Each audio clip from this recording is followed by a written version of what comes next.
Start करते हैं 23 अप्रैल का करंट अफेयर्स। पहला देखते हैं नेशनल न्यूज़ क्या है। तो पहला है मेरा barasingha wild life sanctuary ESZ मतलब इको सेंसिटिव जोन। तो बारासिंगा वाइल्ड लाइफ सेंचुरी है, तो इको फ्रेंडली जोन बनाया गया है जिसपे क्या होगा, ना ही कोई नॉइस होगा, ना फैक्ट्री होगा आसपास, ना ही हैवी ट्रैफिक होगा या लाउड मशीनरी होगा या पॉल्यूशन मिनिमम या बहुत दूर होगा। और ये तुम्हारा बना कहाँ पे है, यूपी में बना है, ठीक है, ताकि इनको बचा सके। इसलिए एक सेफ़ ज़ोन कर दिया गया ताकि उसके आसपास कोई ना रहे, जो भी हो इसके बाहर हो।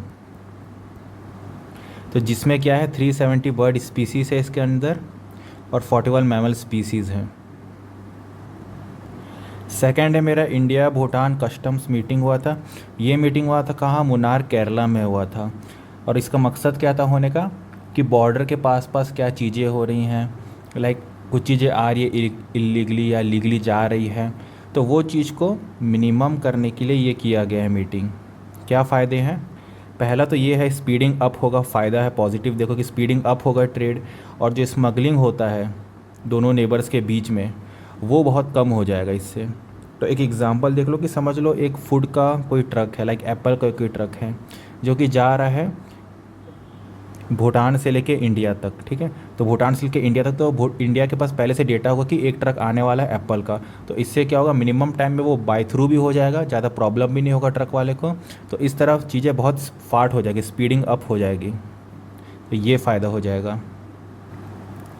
ये देख लो, ये 7 joint group of custom meeting हुआ है इंडिया और भूटान के बीच, मुन्नार केरला में। नेक्स्ट देखते हैं, थर्ड है मेरा एक MOD साइन हुआ है 975 करोड़ का, इसके लिए माइन क्लियरिंग ट्रैवल्स असेंबली के लिए। अब ये होता क्या है, टैंक के आगे जो हमारा रहता है, को फ़ोटो दिखाता हूँ। ये जो टैंक है, टैंक के आगे जो अटैचमेंट दिया हुआ है, ये अटैचमेंट, तो ये अटैचमेंट दिया गया है कौन से टैंक को, T72 एंड T90 टैंक्स को दिया गया है। फ़ायदा क्या है, तो अंदर जो माइनिंग होता है, लाइक ज़मीन के अंदर तो माइनिंग होता है, तो जब टैंक पार होगा तो ये असेंबली या फिर ये अटैचमेंट क्या करेगा, इनको अंदर से निकाल देगा, ठीक है, ताकि टैंक को डैमेज हो ही ना, या मिनिमम से मिनिमम डैमेज हो। तो इसका किया गया T72 टैंक के लिए और T90 टैंक के लिए। This device helps tank clear invisible landmines making a safe path for other vehicle, ये फ़ायदा है इसका। फोर्थ है मेरा एग्रीकल्चर इंटेलिजेंस, अनम AI इसका वेबसाइट है, ये जाके देख सकते हैं। इसको लाया IIT रोपड़ ने लॉन्च किया है, to first integrated AI ecosystem for farming के लिए। तो इससे फ़ायदा क्या होगा, देखो, तो ये इसके फ़ायदे हैं। पहला, क्रॉप आइडेंटिफिकेशन, मतलब आपको डेटा से पता चल जाएगा कि क्रॉप कैसा है, बढ़िया है, अच्छा है कि नहीं है। डैमेज असेसमेंट पता चल जाएगा कि identify crop loss and stress area, कहाँ आपका गड़बड़ है, किस एरिया में गड़बड़ चल रहा है, वहाँ पे सुधार करना चाहिए। थर्ड है सैटेलाइट एंड ड्रोन एनालिसिस, मतलब कब बरसात होगा, कब बरसात नहीं होगा, कब हमें अपना खाद डालना चाहिए, नहीं डालना चाहिए, तो वो चीज़ भी डेटा मिल जाएगा। पेस्ट एंड डिजीज़ डिटेक्शन, कि पहले ही अर्ली अलर्ट हो जाएगा कि हाँ इसमें पेस्टिसाइड्स हैं या नहीं है उस बात का। रियल प्रिडिक्शन हो जाएगा, AI प्लस फार्मा कोलैबोरेशन साथ में मिल के और बूस्ट हो जाएगा और क्वालिटी बढ़ेगा। तो ये फ़ायदा है एग्रीकल्चर इंटेलिजेंस का। फिफ्थ है मेरा first intra city drone delivery. Intra city मतलब एक सिटी के अंदर ही। तो फेडेक्स और IT मद्रास ने मिल के टेस्ट फ्लाइट किया है बेंगलोर में ड्रोन का। अब वो ड्रोन क्या करेगा, डिलीवरी पहुंचाएगा एक लोकेशन से दूसरी जगह। वैसे ही बेंगलोर में बहुत ट्रैफिक होता है, तो उसको मिनिमम करने के लिए, रोड को और मिनिमम करने के लिए क्या है कि ड्रोन डिलीवरी किया जा रहा है। अब ड्रोन डिलीवरी से फ़ायदा क्या है कि तुमको ट्रैफिक में फंसने का ज़रूरत नहीं और मिनिमम टाइम में ही तुम्हारा डिलीवरी तुम्हारे पास पहुँच जाएगा, तो ये बेनिफिट होगा। तो उसका टेस्टिंग किया गया और वो सही रहा। ये है ड्रोन का फ़ोटो, ये देख लो। IT Madras and FedEx tested drone delivery in Bangalore reducing delivery time to 21 minute. Of course सी बात है, अगर रोड पे जाएंगे तो ट्रैफिक मिलेगा, बट बाय एयर जाएंगे तो कुछ मिलेगा ही नहीं, ईजिली हमारा रूट सिंपल बन जाएगा। नेक्स्ट की तरफ बढ़ते हैं। अब आते हैं इंटरनेशनल न्यूज़ पे। तो vice president CP Radhakrishna visit Sri Lanka. तो वाइस प्रेसिडेंट श्रीलंका विज़िट किए थे, ये उनका पहला ऑफिशियल विज़िट था ओके, क्यों विज़िट किया था? क्योंकि building 4000 houses and restoring railway lines, मतलब कि हाउसेस बनाना और रेलवे को और इम्प्रूव करना। And Sri Lanka joined the IBCA, IBCA mean international big cat alliance for wildlife protection के लिए IBCA ज्वाइन किया। अब देखते हैं बैंकिंग एंड फाइनेंस का।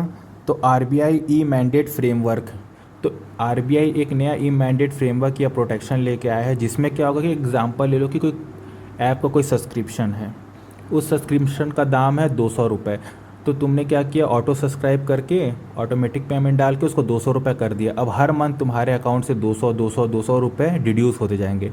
बट क्या हो अगर इन दी मिड ऐसा कुछ हो कि 3-4 महीने बाद कंपनी खुद अपना प्राइस बढ़ा के 200 से 2000 या 200 से 2000 कर दे, उसमें क्या होगा? तो उसी के लिए अगर ऐसा प्राइस में कोई चेंज होता है तो उसके लिए वन टाइम रजिस्ट्रेशन या वन टाइम वेरीफाई मांगेगा बाद में कि हाँ यहाँ कुछ चेंज हो रहा है, आप देख लो। तो ये एज अ सेफ्टी मेज़र की तरह काम करेगा।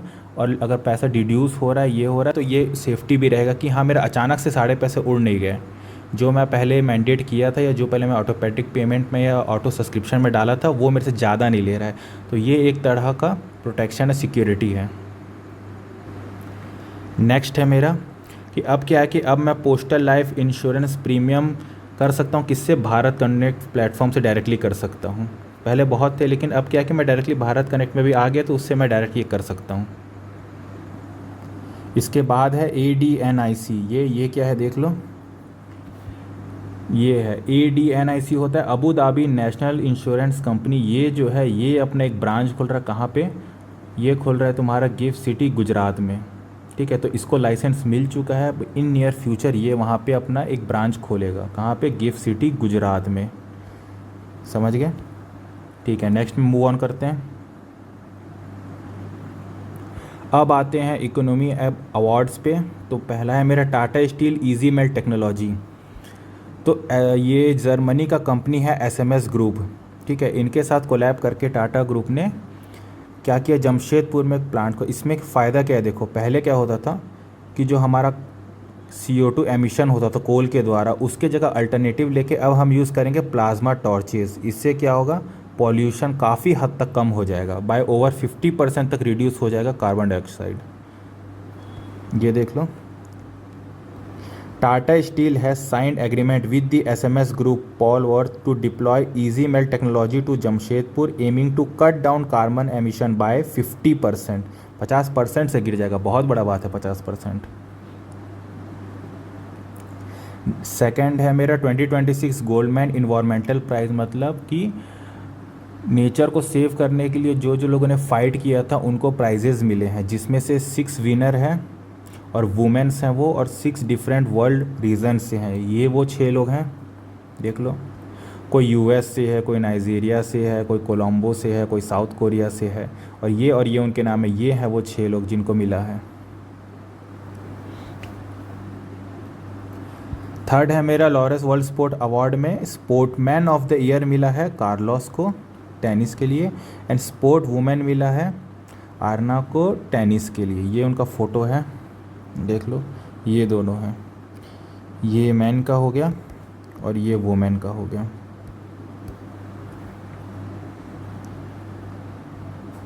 आगे है, नेक्स्ट मूव ऑन करते हैं। अपॉइंटमेंट्स एंड इम्पॉर्टेंट डेट्स देखते हैं। तो यंग ग्लोबल लीडर WEF में 10 इंडियन फीचर हुए हैं, जिसमें से ईशा अंबानी भी इंक्लूडेड है और जय शाह इंक्लूडेड है। ओके, सेकेंड है डॉक्टर गोपाल राव पाटिल, जो कि 94 के थे, उनका डेथ हो गया, पास्ट अवे हो गए हैं। ये है उनका photo. Respected doctor education note of free health care and social service contribution, ये उनके योगदान थे। वर्ल्ड क्रिएटिविटी डे होता है अप्रैल 21 को। थीम क्या है, celebrating human development. And last है इंटरनेशनल मदर अर्थ डे, जो कि होता है अप्रैल 22 को, और थीम है आवर पावर आवर प्लैनेट, और फोकस करता है इकोसिस्टम रिस्टोरेशन में। ठीक है, इतना था ये। तो ये हो गया पूरा न्यूज़। अब देखते हैं क्या क्या इंपॉर्टेंट है। इंपॉर्टेंट वाला चीज़ पाते हैं कि एज एग्ज़ाम व्यू के रेस्पेक्ट में कौन कौन सा इंपॉर्टेंट है। वाइल्ड लाइफ सेंचुरी में पूछ सकता है लोकेशन, इसमें लोकेशन पूछ सकता है कि लोकेशन कहाँ है। ठीक है, यूपी बस याद रखना। और इंडिया भूटान का जो कस्टम हुआ था, ये इंडिया भूटान का जो कस्टम हुआ था, ये कौन कितना जॉइंट का था? 7 जॉइंट ग्रुप है। ये एक नंबर याद रखना, ठीक है। मुनार केरला तो याद हो गई। माइन क्लियरिंग वाला उतना तो नहीं लग रहा है। ये एग्रीकल्चर बहुत लग रहा है, इंपॉर्टेंट है ये एक पूछ सकता है कि एग्रीकल्चर से इंटेलिजेंट कौन किया था, तो एक आईआईटी रोपर इसको लॉन्च किया था, ये याद रख लेना। ओके, ये आ गया। और मेरा इंटरनेशनल न्यूज़ में नहीं, आरबीआई, बैंक से रिलेटेड ये इंपॉर्टेंट है। आरबीआई का e mandate framework, this one, ये बहुत ज़्यादा ज़रूरी है। इकोनॉमी अवार्ड्स में टाटा एसएमएस ग्रुप के साथ कोलैब किया था।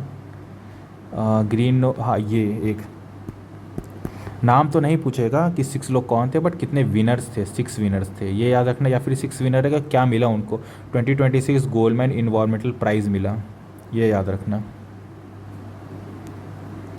लास्ट में इसमें उतना डेट्स में तो उतना कुछ ऐसा है नहीं, इतना ही था जो एग्ज़ाम पॉइंट के व्यू से हो सकता है कि आ सकता है।